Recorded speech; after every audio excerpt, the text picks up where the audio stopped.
looky here. What have we got, eh?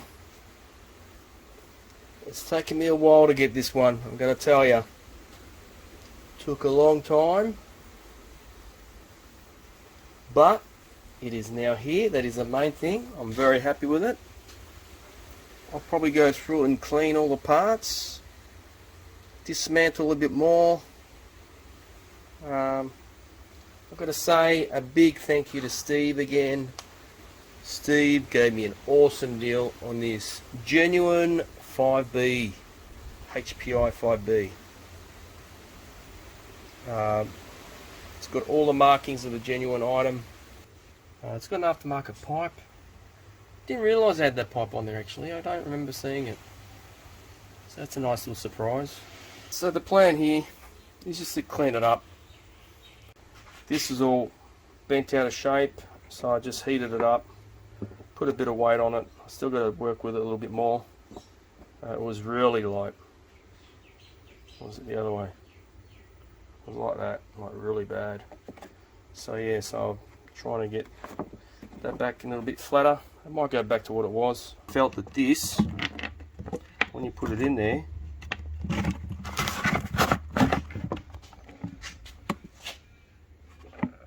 was just dangling there. They're meant to be right down there. That's the lowest level. So it's meant to go all the way down and then sit in that little thing there. So I don't know if it's because maybe the hose is too short or not set up right, but that's something else I've got to look at. Inside was filthy. So I got some metho, or methylated spirits, which was this stuff. I would have used degreaser, but I didn't have any left. Just poured some in there. Got this brush. Just went all around, as you do. Clean this shit out the inside. Gave a bit of a rinse out. Bang. Nice and clean in there now. I checked the electrics. All the electrics work. This was off a really old radio, so I put on one of my radios. The hubs were good. No problems there. He did a little mod himself and put a bolt the other way around because these are known to snap. So that's what you can do, is just drill out a bigger hole or drill out the hole through it. Put a bolt, nut and bolt the other way around. Done. He gave me, I did get some, the wheels looked horrid. The wheels looked real horrible with these chewed up bead locks. And luckily he actually gave me some brand new bead locks as well. So I fitted the new bead locks. That's just cosmetic. Pipe, I gave it a bit of a clean. I pulled the shocks, or springs, shocks, coilover shocks, whatever you want to call them. I pulled them apart, and to my surprise, one of these is slightly bent. So, which isn't a good thing, because then it'll start wearing out the seal. So that's another good reason why you want to pull these totally apart. So you can pull this boot off, make sure the shaft is clean, make sure it doesn't leak, and make sure they're not bent. These are quite thin. The V1 of the HPIs, which is what this is, the version 1, I think this is the biggest downfall, was their shocks. If you want to jump it, they're not going to last long. So I just got to, I might just pull it apart, see if I can bend it back a little bit. It's only slightly bent, just to make sure that it goes in and out straight, you know. Checked all these plastics, nothing is cracked. I can tell you that the difference between HPI and Roven, I've got to say, is there's, normally in here, there's movement in the arm and the pin. Here there's nothing, like no movement, which is amazing for an old rig like this, you know. Actually no, one thing I did notice, make sure you check the boots. He actually gave me another set of boots, so he must have known. So I'll just swap out a boot, because the biggest killer of these not really the pins. I haven't really noticed the pins wearing out, but the cups, the biggest killer of cups, I believe, is dust. Just imagine that with no grease on it, spinning it, what is it, 15,000 RPM, whatever it is, just dry steel to steel. It's not going to last long, and that's what I'd say would be the biggest downfall of the Lossies, is they got no boots. I'm sure I made a point of this in the past. So make sure your boots are good. Fill them up with grease. I just use, I've got some Team Fast Eddie grease. It's quite expensive for that little pot that I've got, so I don't really want to waste it, because I normally just fill up the boot of grease and then pop it back on.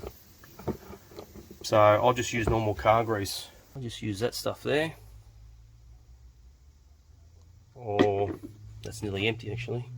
All that stuff there, wheel bearing grease. And that does the job. The thing is, I've never really had one of these long enough to see a big amount of wear on the cups. My first one was a King motor, and I guess I never pulled the boots off that thing. I never had any diff issues, so I never had any reason to do it. But yeah, I still recommend filling up with grease. Then you know, don't put too much because it's just going to spit it all out. But just put enough so the pin and the cup, you know, have a bit of lube in there, I guess. So my next step is to replace what needs to be replaced.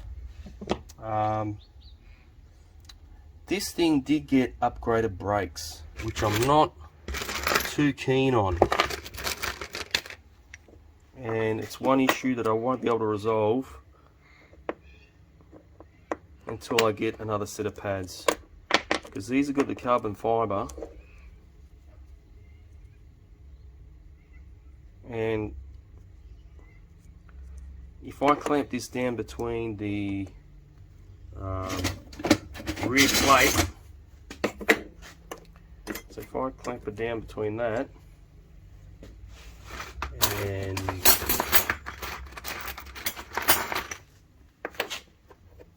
this thing, the tension on the lay shaft on this thing is just like, this is really, it's free now. And that's another thing I should mention, is when you do something up, make sure it's always loose and free. Like here, okay, it's free, it's good. When you do something up, when you put something on it, you fit the rear plate or whatever, check it again, because sometimes when you do something, it'll actually create some sort of friction point, and this is what these brakes are doing. As soon as I bolt these down, I don't know for what reason, but it puts pressure. It's like it's actually applying the brakes slightly on the lay shaft, and then it causes friction. So instead of being like really easy like this, it's you won't be able to spin it like that. Like that's smooth as. You won't be able to do that if I put these brakes on. So I don't know if I need to space it up. I don't know. I'll see if I can work something out with these brakes, but if I can't, I'll just buy some standard ones. But in general, I'm quite happy with this thing. Like this paint job, beautiful, unusual. I don't know why. I'm really liking this purple now. It's weird because I never liked it. I hated purple, but for some reason this one, I don't know, I just like it. Makes no sense. So my plan was actually to put this thing all together as a stock unit, although I think the only thing that's not stock is the air filter, because it's got this clamp on system, which is way better than the stock unit, and this pipe, which is, I don't actually mind this pipe. I might run this pipe for a little bit and see how we go. So I might put it all together as it is, and I'm going to weigh it and get the number, and then maybe if I want to, I guess I have put a lot of parts aside, like upgraded parts. I've got upgraded linkage, which I highly recommend. I've got the alloy rear uprights and shock brace, the front support and shock brace, the heavy duty RPM skid plate. What else have I got? Oh, the alloy heavy duty top plates, front and back. I've got the heavy duty engine braces, pretty much upgraded, and then I've got upgraded turbos. I've got Savox and high-tech. That's pretty much about it, and just little things. These are just battery box hold downs. Instead of using the plastic clips, there's these fancy little alloy things.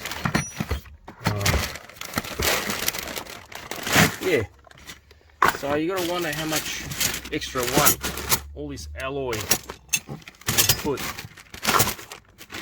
And with the deal, I got some heavy duty, with that HPI deal, I got some heavy duty arm set, so that's pretty cool.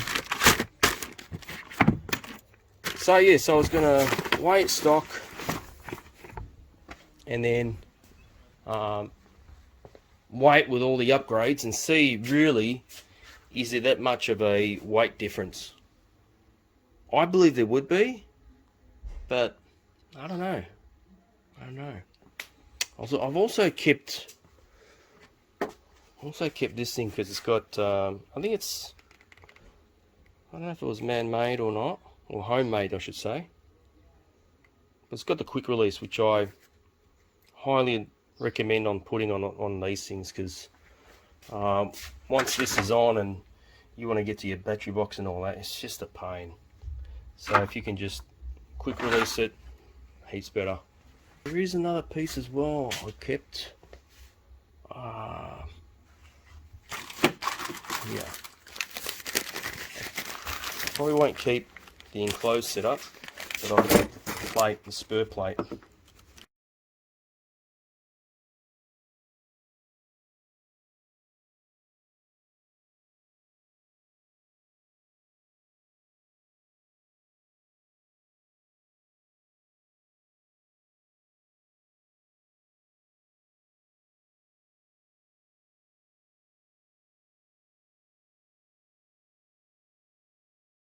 Because it's all one piece, it's just easier. And that's TR, Turtle Racing, and then that the rear plate's Turtle Racing too, so it all matches, all fits together nicely. So I'll put that together, possibly, I don't even know yet. And another thing I was going to put in there later on, again like I said, was FS Racing clutch setup, which is 100% steel. And if you, again, this is just my recommendation, if you run an open clutch bell carrier like this, and you run a normal clutch and you go into dirt and gravel, I'm telling you now, it's going to chew through your clutch pretty quick. But if you go for the FS, like the one I just showed you, which is all steel, have it open so it's got plenty of ventilation. I might even draw holes in here, 2 holes there, one for my my little mod so that I don't have to put a piston stopper, so which is pretty much, I think it's putting a hole here so I can put the screwdriver through and lock up the clutch if I need to for any reason. So that's another thing I might be putting in the FS Racing clutch, because once it's in, that's it, it's done. And then I was told, which I've kept also, was the Turtle Racing grabber bell. That clutch with this bell is meant to be a good combo. It hasn't got the right gear that I want on there, so I don't know if I got the right gear or not. I think I do, but that'll be the setup at some stage. But the main concern now for this is just, which isn't a big one, is just these brakes, and that's it. I've cleaned it all up. It's all looking good. It's actually looking better than I expected. So I'm wrapped. I'm happy with it. Because like I pretty much said in the past, buying second hand is a big gamble when it comes to these RCs, because there are so many parts, you know. And I've helped people set up their throttle linkage, their setup on the radio, just looked over their rigs, and the amount of bullshit that's on their cars to keep it together, from cable ties to bits of wiring to, you know, housing screws holding down stuff, you know, not even proper bolts, just screws, wood screws, whatever, just in the plastic and all that. It's just, I don't know. It's not hard to get spare parts for these things, you know. I know it's an expensive hobby. As I'm building this, I'll let you guys know on just little tricks. Instead of upgrading it, there's little mods and tricks you can do just to make it a little bit better, you know. Oh, another one I just remembered, and I'm sure Steve didn't see this, but yeah, that one's bent. So see, if you don't actually pull them apart and have a look at the parts, you would notice, and you'll go, why is this steering out of whack, you know? It's because of stuff like that. Why did it break? Why did it do this? Why did it do that? You know? It's all about maintenance, you know? When you go for a run, you get it home, you have a quick look, even though you haven't crashed it, but you might have hit something pretty hard or landed it badly, just give it a quick check over, and that's it.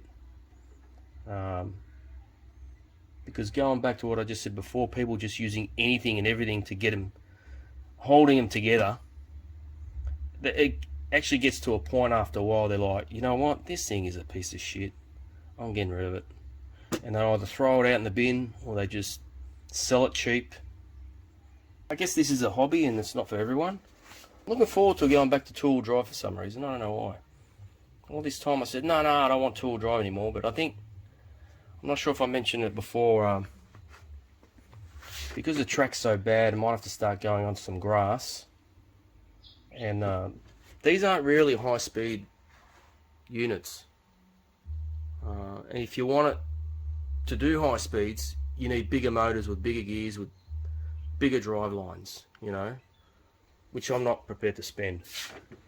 Whereas this platform here can possibly go up to 32 cc, which isn't too bad on price. Change the gearing a little bit, and it'll get you up there in good speeds. Like even standard, these are faster. They just feel way faster than the Lossies. Possibly because they're only two-wheel drive and they're lighter. So